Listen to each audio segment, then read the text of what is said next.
Joining us right now, the current Attorney General of my home state of Missouri and the Missouri Republican nominee and future U.S. Senator from Missouri, Eric Schmitt. Good to see you, sir. Thanks for joining us today. First off, I get the impression that there are a lot of people in rank and file FBI, because I don't know the number of whistleblowers that are coming out on this, but there are so many examples that are out in the open for voters to see of impropriety on behalf of that's conducted by members of this bureau. So it's a little tone deaf for Merrick Garland to come out and accuse the people that the bureau has been kicking in the face for the past decade of calling them names and saying they should stop it. I kind of wanted to get your reaction to this.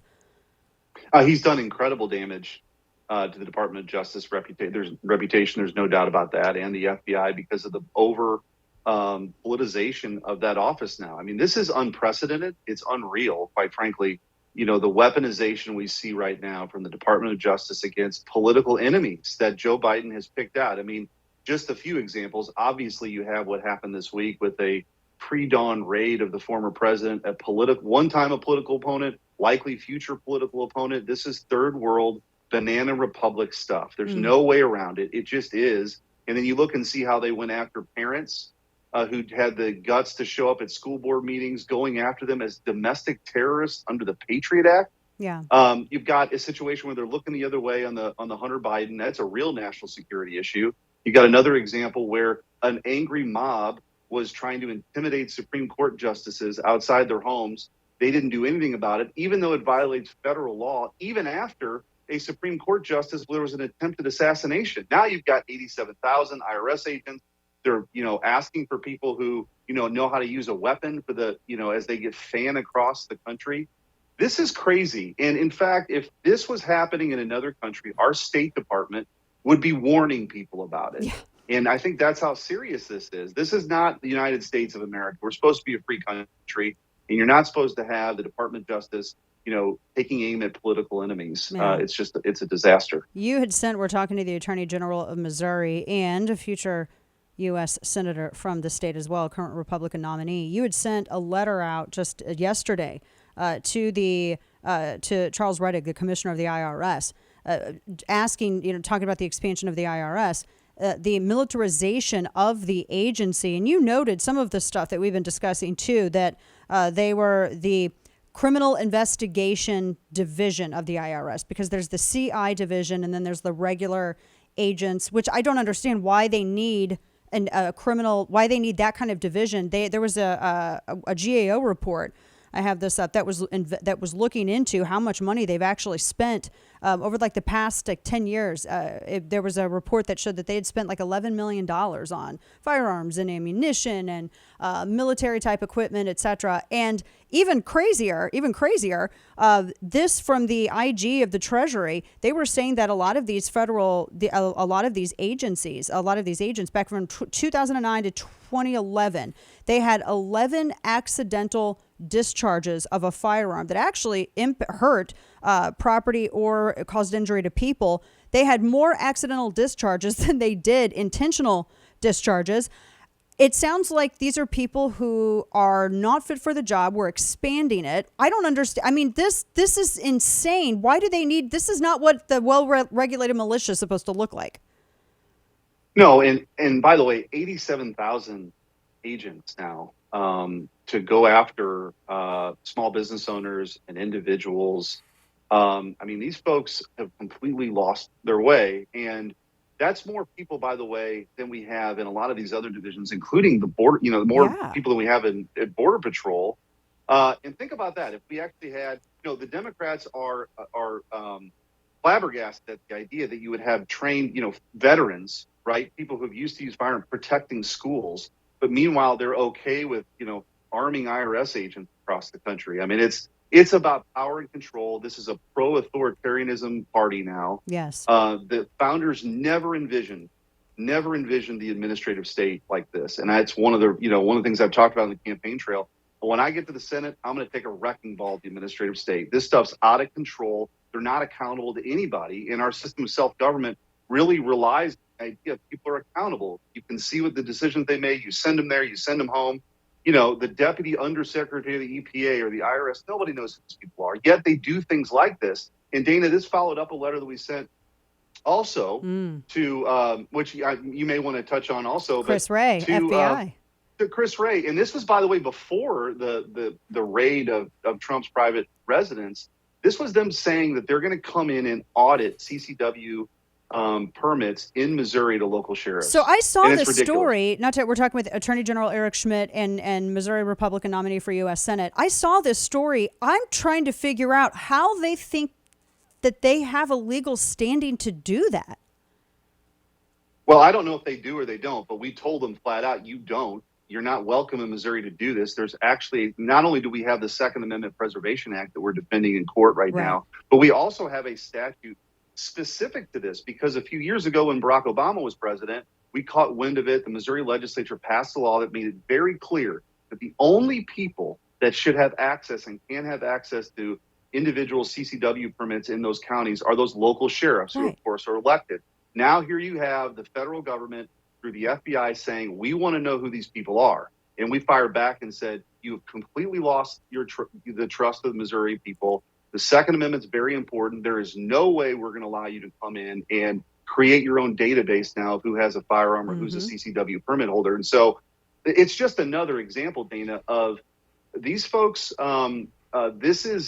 They've completely lost their way. This is a political organization now, and it's terrible for our country. And it ought to make everybody, I don't care what your political persuasion is, very concerned. And I want to point everyone out that Attorney General Schmitt was like one of the first people out with this, because this was back in July.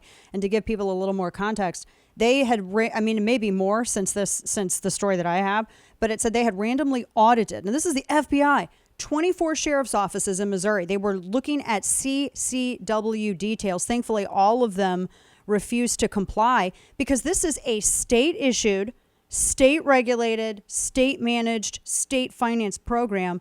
I don't know if there's a weird way you can argue a commandeering clause violation. It's just bizarre that they just start doing this now. And I'm wondering if they're doing this in other states. But you had a pretty tough letter that you sent to Chris Wray, though, I have to say. Yeah, we wanted to make it very clear. You're not welcome here to do this. It violates Missouri law. And we had sheriffs come to us, sort of whistleblowers, I guess, say, hey, we just got this from the FBI and they intend to audit. And we said, well, we've got your back on this, because Missouri law is very clear. They don't have the right to access this information. They just don't. And the idea that they're coming in trying to sort of Bigfoot their way in to do it, and then you just see all these other things happening. I mean, we push back when, again, trying to weaponize the FBI against parents who show up to school board meetings. You had some school board creating FBI tip lines. I mean, this is not America, right? This is not the America that we believe in, where individuals have rights and they pursue their dreams. You know, the states created the federal government to be a government of limited powers. The states had to agree on it, right? And then here we are now with the federal government trying to continue to expand that authority. And I think one of the big fights of our generation, Dana, is to put the federal government back in its place. It's gotten way too big. It spends way too much money. It's doing things that was never intended to do. And by the way, Congress doesn't vote on half this stuff. It's just these agencies that go about doing it. And in this instance, it's up to the states in our system of federalism to push back and to win. That's how we stop the OSHA vaccine mandate. I mean, you had an agency created to make sure forklifts beep when they back up, was trying to force a medical procedure on 80 million Americans. And we pushed back. Missouri was the first state. We stopped it. And now what do you see from the CDC? They're backtracking on all this stuff that they said was gospel. And if you dare disagree with it, they try to cancel you. And so, again, we just have to keep pushing back. This is our country, and we've got a republic to save, and you need proven conservative fighters to go do it. And I think that's one of the messages that resonated in our campaign. Oh, yeah, that's why Missourians, I've never seen such a landslide victory in any primary ever in that state. And I've been involved in the streets in that state with grassroots phone banking, I mean, for over 10 years. And it was pretty unbelievable. Talking with Eric Schmitt, Attorney General for Missouri and Missouri Republican candidate for U.S. Senate. That's led everyone, and speaking of sending good people to the Senate, I'm seeing more and more Republicans have not like firebomb throwing, like shocking, on purpose kind of conversations, but genuine conversations. Are we at the point now where the FBI is so politicized that we need to rethink having it and instead have, just have our states manage this state by state? I mean, I don't know where I want to abolish anything that's not Article 1, Section 8. but I don't know if the political appetite is there to do it. How do you handle that stuff? Because those are conversations that your colleagues, when you get to the Senate, are going to want to have. Well, first of all, there's no way I think Merrick Garland should be able to survive this. I mean, he ought to be impeached or resign. And you look at the series of heavy-handed tactics from the Department of Justice. I mean, they canceled. Anyway, it's a total mess. But one thing I think that's absolutely true is when we take this majority back, we've got to do something with it. I think what I hear on the ground is, hey, it's great to get the majority, but we need the right people there who are going to flip the tables over and be disruptors. And what that means is a complete top to bottom review. Clear your calendar, save your documents. You're coming in before whatever committee's in charge of oversight, and it's time to clean house. And that's true, by the way. I don't think Anthony Fauci should get away with the stuff that he was doing either. No. Gain of function research, the lies from the CDC. Bring them in. Iran-Contra-like, wall-to-wall, day-night hearing. And not this ridiculous spectacle of the January 6th committee, which is a total joke and just meant a distraction for Biden's failures. I mean, real question about things that people did. Who are you flagging? Who are you trying to cancel? Who are you working with at big tech? How are you outsourcing your censorship? How are you deplatforming people? How are you going after parents? What documents did you get from the National School Boards Association? You need some serious people up there who are going to raise hell. Yeah. And that's what I intend to do. Oh, I agree. I would, and the FBI needs to make the case as to why they should continue to exist as a bureau. I'm at that point now. Persuade me. Show me the argument why you need to continue existing. Because as of right now, I'm in camp no. Last quick question. With everything with the IRS, it's not technically an Article 1, Section 8 entity. I'm all about state regulation. This might be kind of a tough question. I don't mean to throw you a hardball. But if there was something that came up in the Senate that was about abolishing the IRS, would you be in favor of that? Probably. I think at a bare minimum here, look, the IRS is supposed to be sort of a compliance agency, right? And what's happening is you got to put the genie back in the bottle. And I think you absolutely have to do it. I mean, look, we don't want people cheating on their taxes. Okay, you don't, because that's not the right thing to be doing. You can't cheat on government theft. We can't do that. Right. But the reality is where they're at right now is using this to punish political enemies. I mean, there have been scandals before, right, of going after conservative nonprofits. That's the problem right now, is when these agencies have been hijacked to be, and weaponized to go after political enemies. And that, again, is what happens in so many countries across the world. It's happened since the beginning of time. The person that gets in the power wants to reward and punish. Power. United States of America is supposed to be different. We're supposed to be a country of laws, and that, Lady Justice wears a blindfold for a reason. It's not supposed to matter what colored jersey you have on, right? We can have our political disagreements. We can have our political debates. That belongs in the Article 1 branch, right, with Congress. But when you get into the Article 2 branch with the executive branch, and they have no accountability, and they're going after political enemies, that is the stuff that we absolutely have to be unafraid to not only call out, but to put a stop to and end it for good. And so wherever that leads us, I'm going to be a part of it. There you go, right there. Well, hopefully, I would love to see a graduated consumption tax, ideally. I would even be persuaded about a fair tax. We'll see. We got to get you to D.C. first, though. I say that because we cannot have any more of these crazy people going to D.C. in the Senate and voting on like the tax bill that we're seeing.